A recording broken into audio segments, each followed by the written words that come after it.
Assalamualaikum warahmatullahi wabarakatuh. Hai anak-anak, apa kabar kalian hari ini? Semoga kalian semuanya dalam keadaan yang sehat. Amin Allahumma amin. Nah, hari ini kita akan belajar tentang PPKN di level 9 ini. Nah, kemarin di level 9 kita sudah belajar apa saja? Nah, benar sekali. Nah, hari ini kita akan melanjutkan pembelajaran PPKN, yaitu perwujudan nilai Pancasila di berbagai bidang. Nah, sebelum memulai pembelajaran pada hari ini, marilah kita mulai dengan bacaan basmalah bersama-sama. Bismillahirrahmanirrahim. Nah, semoga hari ini berjalan lancar ya.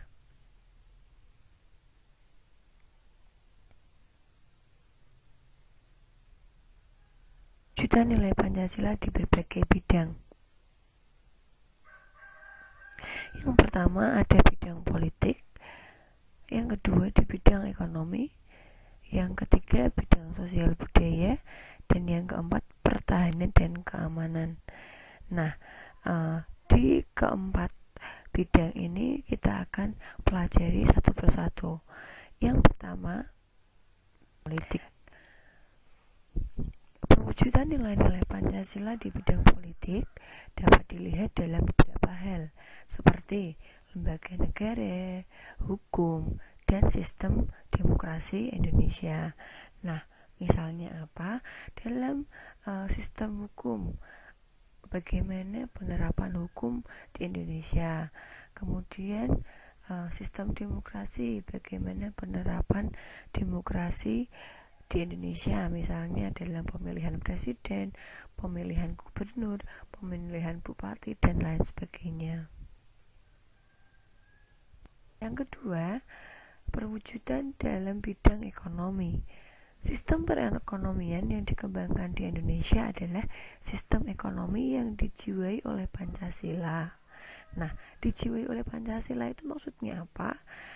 Jadi, segala sesuatu kegiatan ekonomi itu melibatkan atau mengilhami atau dijiwai atau bersumber pada Pancasila. Nah, itu ditegaskan di Undang-Undang Dasar 1945 pada pasal 33. Isi yang pertama, perekonomian disusun sebagai usaha bersama. Jadi ekonomi itu disusun sebagai usaha bersama-sama. Jadi tidak mempunyai tujuan untuk memperkaya diri sendiri, itu tidak, tapi usaha bersama untuk membangun negara. Kemudian nomor 2 adalah perekonomian nasional diselenggarakan berdasar atas demokrasi ekonomi. Yang ketiga, bumi, air, dan kekayaan alam yang terkandung di dalamnya dikuasai oleh negara. Yang keempat, ada cabang produksi yang menguasai hajat hidup orang disukai negara. Jadi, suatu usaha yang melibatkan banyak orang itu akan lebih didukung oleh negara atau disukai oleh negara. Selanjutnya, ada bidang sosial budaya. Perwujudan nilai-nilai Pancasila di bidang sosial budaya dapat terlihat pada hal-hal berikut ini. Yang pertama, menghargai keberagaman budaya Indonesia. Yang kedua, melestarikan keberagaman budaya Indonesia. Yang keempat, pengembangan nilai sosial dan budaya masyarakat menuju modernisasi yang dijiwai Pancasila. Nah, di sini menghargai keberagaman budaya. Jadi budaya-budaya di Indonesia itu sangat banyak sekali. Di Jawa Tengah dan Jawa Timur itu pun berbeda, dari pakaian adat, dari misalnya aroma adat, makanan daerah, dan lain sebagainya. Yang kedua, ada pelestarian keberagaman. Jadi masyarakat Indonesia itu dituntut untuk melestarikan atau kalau orang Jawa bilang nguri-uri budaya. Nah, di situ kewajiban kita sebagai rakyat Indonesia adalah melestarikan. Nah, kemudian mengembangkan nilai sosial budaya.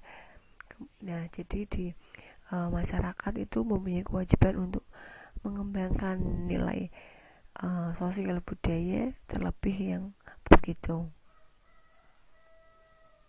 Terakhir di bidang pertahanan dan keamanan. Nah, perwujudan nilai Pancasila di bidang pertahanan dan keamanan terlihat antara lain pada Undang-Undang Negara Republik Indonesia tahun 1945 pasal 27 ayat 3 dan pasal 30 ayat 1. Nah, di sini bunyinya Undang-Undang Negara Republik Indonesia tahun 1945 pasal 27 ayat 3 menyatakan bahwa setiap warga negara berhak dan wajib ikut serta dalam upaya pembelaan negara. Jadi bela negara itu adalah wajib bagi semua rakyat Indonesia. Nah, caranya bagaimana, Bu? Apabila kita sebagai siswa atau murid, upaya bela negaranya apa? Nah, itu melaksanakan upacara bendera secara hikmat, misalnya begitu. Beda lagi dengan anggota TNI atau Polri, itu upaya pembela negaranya juga beda, begitu ya. Nah, bagaimana usaha yang dilakukan untuk mempertahankan ideologi? Yang pertama, menjadikan nilai Pancasila sebagai nilai moral. Yang kedua, menempatkan Pancasila sebagai sumber dari segala sumber hukum. Yang ketiga, menumbuhkan kesadaran untuk mewujudkan nilai Pancasila. Dan yang kelima, nilai Pancasila dijadikan sebagai realitas. Melestarikan dan mempertahankan nilai Pancasila. Nah, di sini apa sih usaha-usaha yang dilakukan untuk mempertahankan ideologi? Nah, di sini ada 5. Sebagai nilai moral, kemudian sebagai sumber dari segala sumber hukum. Kemudian yang paling penting ini adalah menumbuhkan kesadaran. Nah, di sini adalah yang paling sulit adalah menumbuhkan kesadaran untuk mempertahankan. Jadi sekarang banyak sekali masyarakat Indonesia yang acuh atau tidak suka ataupun cuek terhadap ideologi negara, begitu. Oke, cukup sekian dulu pembelajaran pada hari ini. Kurang lebihnya Bu Imam mohon maaf. Wassalamualaikum warahmatullahi wabarakatuh.